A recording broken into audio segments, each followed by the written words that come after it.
തെരഞ്ഞെടുപ്പിന് ഒരുങ്ങുകയാണ് കോൺഗ്രസിന്റെ ലക്ഷ്യ 2026 എന്ന പേരിട്ട ദ്വിദിന ക്യാമ്പിന് ഇന്ന് വയനാട്ടിൽ തുടക്കമാവും. സംസ്ഥാനത്ത് 200ഓളം കോൺഗ്രസ് നേതാക്കൾ ഈ ക്യാമ്പിൽ പങ്കെടുക്കുന്നു. കെ.സി. വേണുഗോപാൽ ക്യാമ്പ് ഉദ്ഘാടനം ചെയ്യും. സർക്കാരിനെതിരായ പ്രതിഷേധ പരിപാടികളും തെരഞ്ഞെടുപ്പ് പ്രചാരണവുമാണ് ആദ്യ സെഷനിലെ ചർച്ച.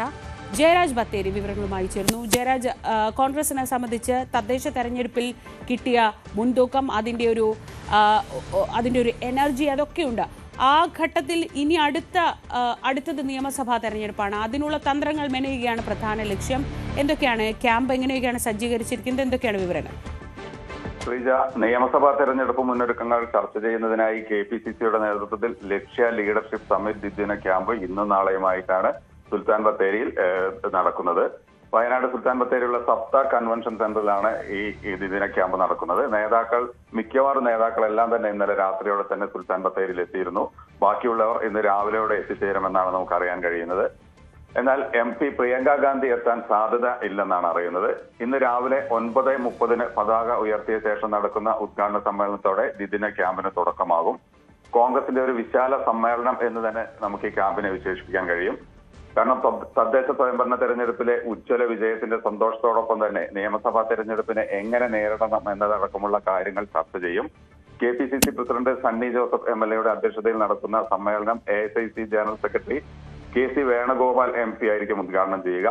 പ്രതിപക്ഷ നേതാവ് VD Satheesan, AICC general secretary Deepa Das Munshi, Congress പ്രവർത്തക സമിതി അംഗങ്ങൾ, മുൻ KPCC പ്രസിഡന്റുമാർ തുടങ്ങി നേതൃത്വം നൽകും. ഏതാണ്ട് 200-നടുത്ത് നേതാക്കളാണ് ക്യാമ്പിൽ പങ്കെടുക്കുന്നതെന്നാണ് നമുക്കിപ്പോൾ അറിയാൻ കഴിയുന്നത്.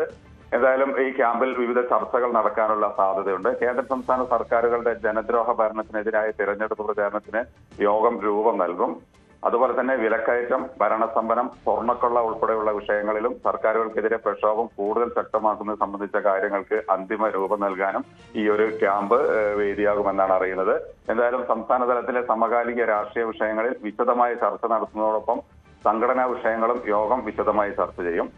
നാളെ വൈകുന്നേരം 3-ന് നടക്കുന്ന സമാപന സമ്മേളനത്തോടെയാണ് ക്യാമ്പ് അവസാനിക്കുക. ശ്രീജ. നിയമസഭാ തെരഞ്ഞെടുപ്പിൽ കൂടുതൽ സീറ്റ് ആവശ്യപ്പെടാൻ മുസ്ലിം ലീഗ്. കൂടുതൽ സീറ്റുകൾ വേണമെന്ന ലീഗിന് ആഗ്രഹമുണ്ടെന്ന പാണക്കാട് സാദിഖ് അലി ശിഹാബ് തങ്ങളുടെ വാക്കുകൾ വ്യക്തമാക്കുന്നത് ഇക്കാര്യമാണ്. UDF-ഉമായുള്ള ചർച്ച ഒരാഴ്ചയ്ക്കകം പൂർത്തീകരിക്കാൻ ലീഗ് നേതൃത്വം തയ്യാറെടുക്കുകയാണ്. PV അൻവറിന് സീറ്റ് നൽകുന്നത് ലീഗിന്റെ ഉത്തരവാദിത്വമല്ലെന്നും പാർട്ടി നേതൃത്വം നിലപാടെടുക്കുന്നു. വെള്ളാപ്പള്ളിയെ കേരള സമൂഹം മാറ്റി നിർത്തിയെന്നത് കഴിഞ്ഞ തെരഞ്ഞെടുപ്പിൽ തെളിഞ്ഞതാണെന്ന സാദിഖ് അലി തങ്ങളുടെ വാക്കുകളും നിലവിലെ സാഹചര്യത്തിൽ ശ്രദ്ധേയമാണ്. രാഷ്ട്രീയ പാർട്ടി എന്നുള്ളവർക്ക് അത് തന്നെ ആയിരിക്കുമല്ലോ. ഏത് പാർട്ടിയും കൂടുതൽ സീറ്റിൽ മത്സരിക്കണം, ജയിച്ച സീറ്റ് ഉണ്ടാവും, പിന്നെ വേറെയും സീറ്റുകൾ മത്സരിക്കണം എന്നൊക്കെ ആയിരിക്കും. ലീഗിനെ സംബന്ധിച്ചിടത്തോളം അത്തരം ആഗ്രഹങ്ങളൊക്കെ ഉണ്ടല്ലോ. അതൊക്കെ ഞങ്ങൾ ചർച്ചകളിൽ അത് ഉന്നയിക്കുന്നതാണ്. ആദ്യമായിട്ട് UDF-ഉമായിട്ടുള്ള ചർച്ചകൾ പൂർത്തീകരിക്കേണ്ടതുണ്ട്. ആ UDF-ഉമായുള്ള ചർച്ച ഇപ്പോൾ ഏതാണ്ട് ഒരാഴ്ചക്കകം അത് പൂർത്തീകരിക്കും. പിന്നെ ലീഗ് പിന്നെ ഞങ്ങൾ പാർലമെൻ്ററി ബോർഡ് കൂടിയിട്ട് സ്ഥാനാർത്ഥി നിർണ്ണയമൊക്കെ നടത്തും.